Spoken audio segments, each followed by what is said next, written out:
साथ संगत जी, प्यार से कहना जी, धन निरंकार जी। साथ संगत जी, जैसे सूरज और सूरज के किरणें दो नहीं एक है, जैसे समुंदर और समुंदर की लहरें दो नहीं एक है। साथ संगत जी, महापुरुष समझाते हैं कि परमात्मा और प्रकृति दो नहीं एक है। परमात्मा निर्गुण निराकार है। साकार की पूजा होती है। साथ संगत जी, अगर बिना जाने बगैर पूजा होती है तो ये पूजा होती तो है पर एक कर्मकांड बन जाती है। यहाँ विश्वास नहीं बनता, प्रेम नहीं हो पाता। रामायण की चौपाई है, जान बिन होई नहीं प्रतीति, बिन प्रतीति होई नहीं प्रीति।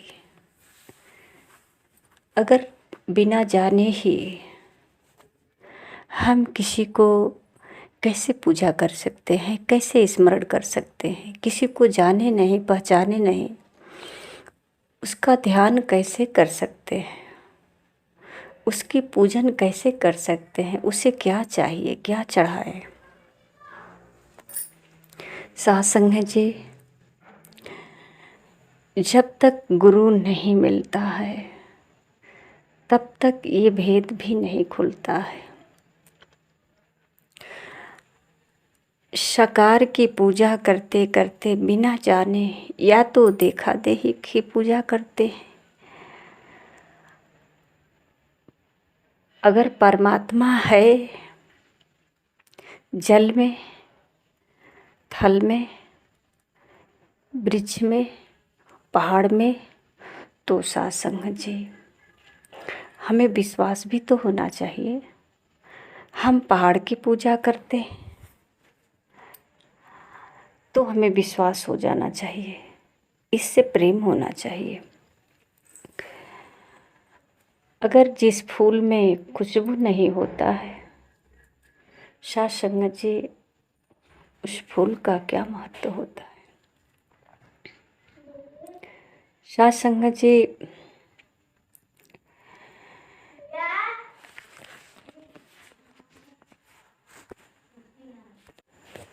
परमात्मा हमारे पास होता है। परमात्मा के ही शक्ति से सब कुछ कार्य भी होता है हमारे द्वारा। महापुरुष यहाँ तक भी कहे कि अगर परमात्मा शिव है तो इनकी शक्ति जो है प्रकृति है, और है भी। साथ संगत जी, अगर जल से प्यास बुझ जाता है, जल से जीवन मिलता है तो परमात्मा है। पर अगर सूरज की किरणें से जीवन मिलता है तो सूरज परमात्मा है। अगर हवा से जीवन मिलता है तो हवा परमात्मा है।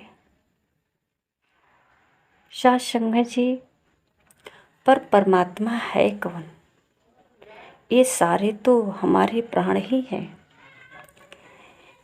एक अगर कम पड़ जाए तो प्राण निकल जाएगा, प्राण रहेगा नहीं। तो फिर कौन है प्राण? परमात्मा। क्योंकि परमात्मा ही है जो प्राण है, जो शक्ति है, जीवन है। साथ संगत जी, जब तक गुरु नहीं जीवन में मिल सकते तब तक पूजा तो परमात्मा का ही करते हैं, चाहे साकार रूप में करें या निराकार रूप का करें।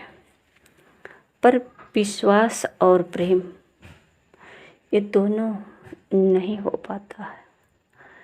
साथ संगत जी, अगर नदी के किनारे हम पूजा कर रहे हैं,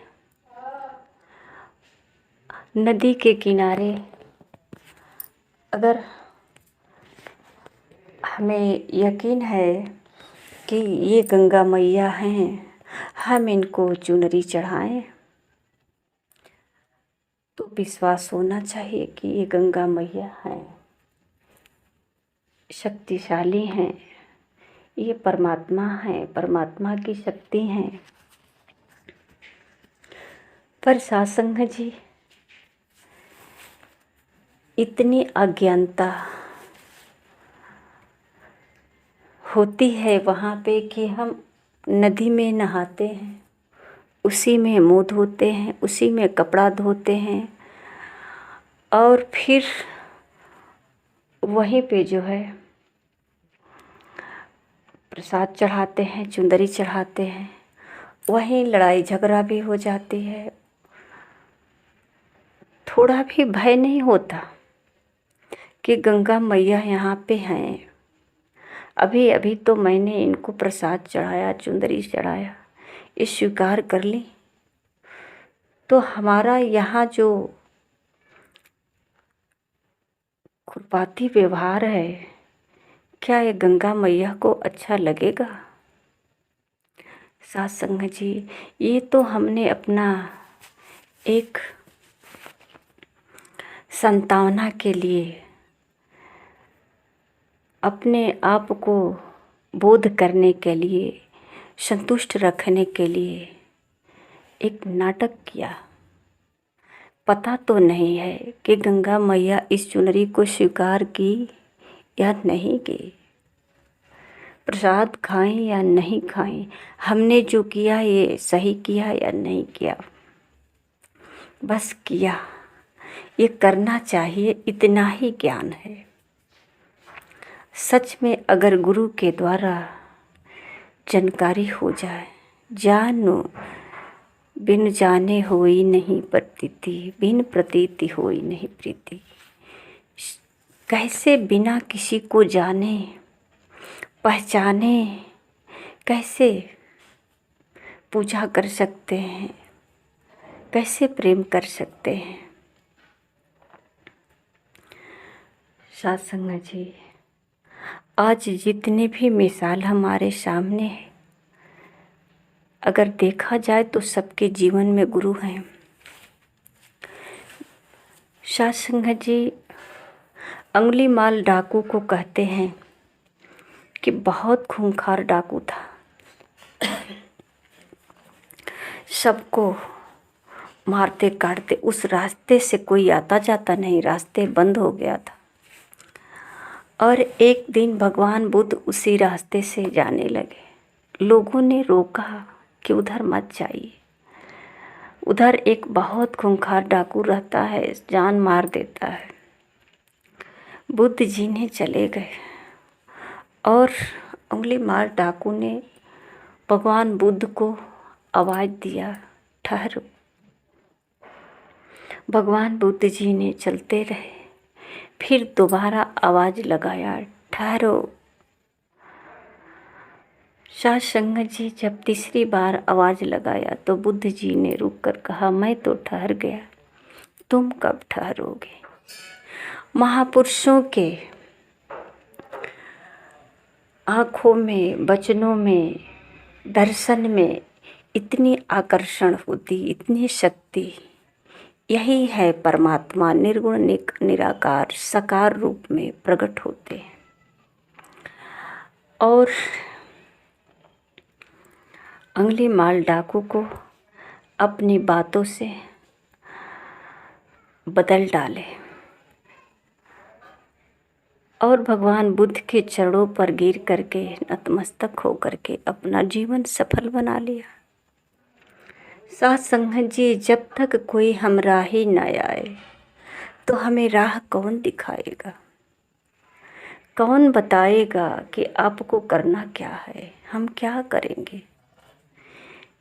क्या करना मेरा स्वीकार है परमात्मा को? परमात्मा को तो जाना भी नहीं, देखा भी नहीं। दुनिया वालों का देख करके वही नाटक किया, बस इतना ही, आगे पता नहीं। सत्संग जी, अगर जानकारी हो जाती है तो हम एक वृक्ष के नीचे भी परमात्मा का स्मरण कर सकते हैं, क्योंकि परमात्मा हर जगह है। इसके लिए अब मंदिर और मस्जिद की तलाश नहीं करनी है। परमात्मा के बिना कहीं खाली जगह नहीं है, कहीं भी इनका ध्यान कर सकते हैं। अब ध्यान क्या करना है, जिसको जान गए, पहचान गए, प्रेम कर लिए, प्रेम हो गया। महापुरुष समझाते हैं कि सन्मुख होई जीव मोहि जबहि, जन्म कोटि अगना सही तबहि। जब सतगुरु के द्वारा परमात्मा का आमना सामना होता है, जैसे भगवान बुद्ध और अंगुलीमाल डाकू का हुआ, जन्मों जन्मों का पाप नष्ट हो गया और अंगुलीमाल डाकू आज अपना जीवन संवार लिया। आज वो जो है भक्तों की श्रेणी में उनका नाम आता है, हम उनका मिसाल रखते हैं कि कथा गाते हैं। पर सत्संग जी, ये विचार करने की बात है कि अंगुलीमाल स्वयं नहीं सुधर पाए, उनके जीवन में किसी ने ऐसा प्रवेश किया, वो है सद्गुरु, परमात्मा के दूसरा रूप, जो साकार रूप में प्रकट हुए। यही आज संत महापुरुष बताते हैं कि ये निराकार भी है, साकार भी है, और साकार में आते हैं। जैसा कि महापुरुष कहते हैं, घट घट मेरे साइया सुनी सेज न कोई, ये घट घट में विराजमान है। कब किस घट से प्रकट हो करके आपका कल्याण कर सकता है। सत्संग जी, जो भक्त अपने सतगुरु से आकर के इनकी सतगुरु का वंदना करके, अर्चना करके, नमन करके आग्रह किया कि हमें परमात्मा की जानकारी चाहिए, परमात्मा का दर्शन चाहिए, सतगुरु के चरणों में समर्पण हो जाते हैं और अपने ये जो मैं होने का भाव होता है, वहाँ अब एक दास का भाव हो जाता है। वहाँ तुच्छ हो जाते हैं, जीरो हो जाते हैं, कुछ नहीं होता है। जैसे कि मीरा जी ने संत शिरोमणि रविदास जी के चरणों में आकर के समर्पण हो गई, क्योंकि उन्हें साकार कृष्ण का मूर्ति लेकर पूजा करते करते परमात्मा का दर्शन नहीं हुआ, क्योंकि वो तो उनकी प्रतिमा है। जब गुरु रविदास के पास आई तो निराकार पार ब्रह्म परमेश्वर का दर्शन। ये पार ब्रह्म परमेश्वर ही है जो साकार रूप में मानव को आगाह कर रहा है, आजाद कर रहा है, 84 लाख योनियों से मुक्त कर रहा है, जीवन जीने की कला सिखा रहा है, खुद जी रहा है मानव के रूप में और जीने की कला भी सिखा रहा है।